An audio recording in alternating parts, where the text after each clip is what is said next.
मैं जब इस मकान में आ रहा था तो बाहर जो नेम प्लेट लगी होती है ना, उस पे लिखा हुआ है साफ अक्षरों में पद्मश्री मोहम्मद शरीफ समाज सेवक। मैं उन तमाम समाज सेवकों को भी जानता हूँ, उन समाज सेवियों को भी जानता हूँ जिन्होंने समाज सेवा के ही उस नाम से, उस आयाम से अपने महल और अटारियाँ भी तैयार की हैं। और यह भी एक घर है, एक पद्मश्री का घर है। देखिए आप एक बार कि किस तरीके से थर्माकोल ऊपर लगाया गया होगा इसका ट्रेन के नीचे की थोड़ी सी गर्मी कम आए, थोड़ी सी उमस कम हो। मैं देख सकता हूँ कि एक से एक यहाँ पर आपको, मतलब यहाँ पीछे मैं दिखाना चाहता हूँ कि देखिए सम्मानार्थ पद्मश्री प्रदान है रामनाथ कोविंद जी, जो इसके पहले राष्ट्रपति थे 2021 में 8 नवंबर को। अमित शाह जी गृह मंत्री का एक लेटर आपको, सम्मान पत्र पीछे दिखेगा आपको, वहाँ एक फ्रेंडशिप अवार्ड दिखेगा। और यहाँ तो तमाम सारे पुरस्कार लगे हुए हैं।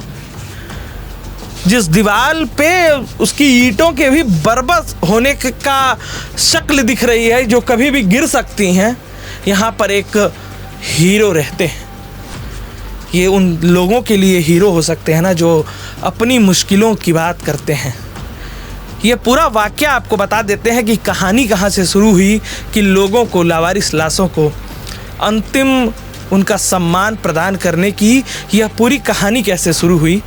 हुआ यूँ कि आपके बड़े सुपुत्र की किसी दुर्घटना में मृत्यु हो गई और वो बतौर लावारिस लाश इन सभी लोगों के होने के बाद उस वक्त के दौर में सूचना की कमी के मद्देनज़र उनका संस्कार किसी दूसरी तरीके से हुआ। उस पूरी घटना से आहत होकर इन्होंने ये ठान लिया कि फिर किसी को वो रूप नहीं होने देंगे, कि वह समस्या किसी के भी अपने के लिए जिन तक वो सूचना नहीं पहुंच पाती है। हर व्यक्ति का यह हक है कि उसकी अंतिम यात्रा, उसकी अंतिम विदाई सम्मानजनक तरीके से हो। आज आप बुढ़ापे की तरफ बढ़ चुके हैं। आपको अपनी ये यात्रा कैसी लगती है? जो 25-27 सालों का ये संघर्ष है, लोगों की अंतिम क्रिया को सम्मानपूर्वक संपन्न करने का ये जो पूरी मतलब आपने जो मैराथन दौड़ा है, ये आपको कैसा लगता है? हमें बहुत अच्छा लगता है। हमें इसमें स्वभाव मिलता है, सुकून मिलता है कि हमने कुछ किया है। जैसे कोई इबादत करता, चोरी करता, उसको सुकून मिलता है, वहाँ हमें इसमें बहुत सुकून मिलता है कि हमने ना हिंदू है ना मुसलमान, सबका इंसान किया। इंसान 3 बोतल खून मैंने हिंदू को दिया, 2 बोतल औरत को, 1 बोतल। फिर भी हम तैयार हैं कि हमारी जान चले जाए, मगर किसी की जान बच जाए। ये जज्बा काबिले तारीफ़ है कि मेरी जान चली जाए लेकिन किसी की जान बच जाए। मैं बात करना चाहूँगा उनके ही घर के कुछ लोगों से, उनके हाँ थोड़ी सी तस्वीर। हाँ, ये हम अपने दर्शकों को कुछ तस्वीरें भी दिखाना चाहते हैं, जो लोग शायद अब तक किसी वजह से शरीफ जी से परिचित नहीं होंगे, रूबरू नहीं होंगे। वो देख सकते हैं कि किस तरीके से वो ये पद्मश्री सम्मान समारोह के दौरान की तस्वीरें हैं। रामनाथ कोविंद जी आप व्हीलचेयर पे हैं और रामनाथ कोविंद जी उन्हें सम्मान प्रदान कर रहे हैं, माननीय प्रधानमंत्री हैं। यहाँ पे ना एक मेरे मन में जो आया, मुझे मतलब सरकार की भी यहाँ पे तारीफ़ होनी चाहिए, इस पूरी पद्धति की प्रक्रिया की तारीफ़ होनी चाहिए कि इस तरीके के सम्मान हमेशा से एक परिपाटी रही है कि बड़े ग्लैमरस अंदाज में ही लोगों को मिलते रहे हैं। लेकिन इस सामान्य से, इस कोठरी में रह रहे एक इंसान को जिसने एक असामान्य सा अद्वितीय कार्य किया है, उसको भी पद्मश्री देना वाकई काबिले तारीफ़ है।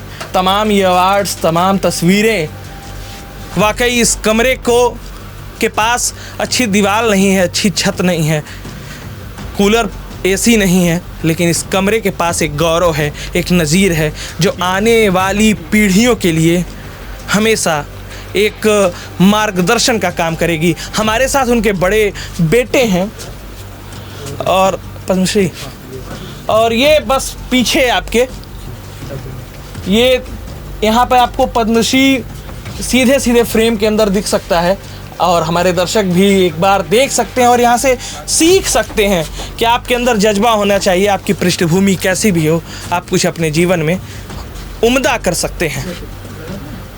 हमारे साथ उनके बड़े बेटे हैं।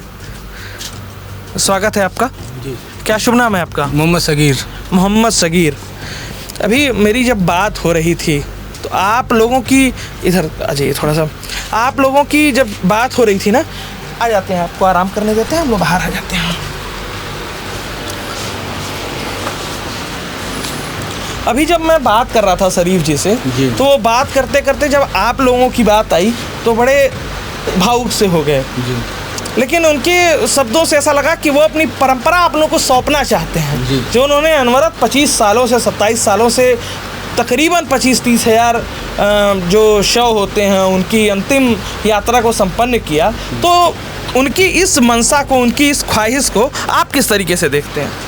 उनकी मंशा ये है कि हमारे इस काम को आगे बढ़ाया जाए, और कोशिश हमारी पूरी ये है, हमें हमारा छोटा भाई मोहम्मद अशरफ है कि उनको इस काम को, उनकी इस ख्वाहिश को पूरी की जाए, आगे काम बढ़ाया जाए, और बढ़ा रहे हैं। आगे जो होता है उसको किया जाता है काम। आप क्या करते हैं? हम ड्राइवर हैं, प्राइवेट स्कूल में गाड़ी चलाते हैं। आपके छोटे भाई क्या करते हैं? वो बुलेट कंपनी में मैकेनिक हैं। मैं आपकी पारिवारिक पृष्ठभूमि देख रहा हूँ, घर में हूँ, खुद शरीफ जी साइकिल का काम करते थे, आप ड्राइवरी का काम करते हैं, आपके छोटे भाई बुलेट के मैकेनिक हैं। तो ये जो काम है सारा, ये बड़े सामान्य से आय स्रोत का काम है, हमेशा लगे हुए रहने का काम है। उस समय में किसी के लिए समय निकालना, मैं जैसे कुछ तस्वीरें देख रहा था, अभी अपने दर्शकों को भी दिखाता हूँ, उसमें मैंने देखा कि लगातार लगे रहना, चाहे हिंदू हो मुसलमान हो, उसकी अपनी अपनी पूरी प्रक्रिया से उसको पूर्ण करना, तो इसमें समय जाता है, समय के साथ कुछ संसाधन भी जाते हैं। मैं बात कर रहा था आपके ही आसपास के लोगों को, तो पता चला कि खाना तक खिलाते थे। तो जब एक परिवार खुद बहुत ही विषम परिस्थितियों में हो, सामान्य सा जीवन जी रहा हो, तो उसके लिए ये सब करना कितना, मतलब कैसे आसान होता है और कैसे आप लोग कर ले जाते हैं, ये हमको ज़रा समझाइए। हम क्या करते हैं, बस ईश्वर है जो कराता है, उसको किया जाता है। अब ये एक स्कूल में हम गाड़ी चलाते हैं, वहाँ 2 बजे हम खाली हो जाते हैं, उसके बाद वहाँ से आने के बाद इन जैसे कोई लाश है या मिट्टी है, उसको काम किया जाता है। पोस्टमार्टम होने के बाद शाम ही को लाश मिलती है, सुबह ऐसा कोई वो नहीं होता है। अगर कोई मरीज वरीज रहता है तो फ़ोन आता है, तो बीच में स्कूल में टाइम रहता है, तो वहाँ से निकल के आके देख लेते हैं। एक बार हम फिर से आपको शरीफ जी के कमरे तक ले चलेंगे, और आपको भी कहूँगा कि ज़रा सा वो एल्बम मुझे एक बार दिखाइए, जिसमें वो तमाम तस्वीरें हैं जिनको बतौर गवाह या सबूत रखना पड़ता है कि कभी किसी दशा में आप आराम कर सकते हैं। आप मत परेशान होइए हम लोगों की वजह से। सुकून वाला आप आ गए, शुक्रिया, ये मेरे लिए किसी सम्मान से कम नहीं है। समझे, आदमी आ जाता है, आप ऐसे मिट्टी वाला खोलो, मिट्टी वाला इधर। ये देख सकते हैं आपकी ऐसी ऐसी तस्वीरें हैं, मतलब लोगों को अंतिम उनकी यात्रा पर ले जाते समय उनको ये मजबूरी भी है कि ये रखना, इसलिए कि कभी कोई खोजते चले आए ऐसे लोगों को, तो ये एक सबूत रहे, गवाह रहे, बताने के लिए एक हमारे पास तथ्य रहे कि हाँ, हमने इनका अंतिम संस्कार किया है। मैं बस आपसे एक बात कहना चाहता हूँ, और आपके माध्यम से अपने तमाम दर्शकों के लिए एक संदेश चाहता हूँ कि आपने जो भी सोच के इसको शुरू किया, आपने उस घटना के बाद आगे की पीढ़ी से आप क्या चाहते हैं? आगे की पीढ़ी के लिए हमने बड़े बच्चे को बड़े नसीहत दी है कि बेटा कूकर सो जाना, मगर इस काम को क़यामत तक जारी रखना। ये काम जो पूरी दुनिया में पहुंच चुका है, यानी पूरी दुनिया में पहुंच चुका है, समझे। कहाँ कहाँ से अमेरिका, कहाँ कहाँ के लोग फ़ोन किया है, गए देखे, आज बड़े बड़े CID आए, देखिए ये काम हो रहा है। हमने उन्हें एक ठेला दिला दिया, हम कहा तुम साइकिल वाइकिल खींच के रहो, ठेले पे लाद लो और रक्षा करवा दिया रक्षा वाले को, और इसके साथ साथ चले जाओ, ठेला है। तो आप चाहते हैं कि आपके बाद भी ये पूरी प्रक्रिया हमेशा आजीवन चलती रहे? हाँ, फैजाबाद की नाम है ये। फैजाबाद में आप इतने पत्कार लेते हैं, कहीं इस तरह का खुला पत्कार नहीं मिला होगा कि किसी की लाश फेंकी ना जाए। तो जांच लीजिए, किसी की ये पत्कार नहीं मिला होगा, किसी की लाश, ना हिंदू है ना मुसलमान, सब इंसान किसी की लाश फेंकी। ये लाश को छूना बड़ी मुश्किल, देखिए गर्दन कट गई है, गर्दन हम धो रहे हैं, और ये गर्दन ये रखी, ये देखिए गर्दन कट गई, ये धो रहे हैं। अब इसको ये देखिए देख सकते हैं कि यहाँ पर तमाम घायलों के उपचार में आप लगे हुए हैं। ये देखिए जला रहे हम अकेले, ये देखिए औरत जल गई, कट गई, ट्रेन से निकाल के लाए हैं।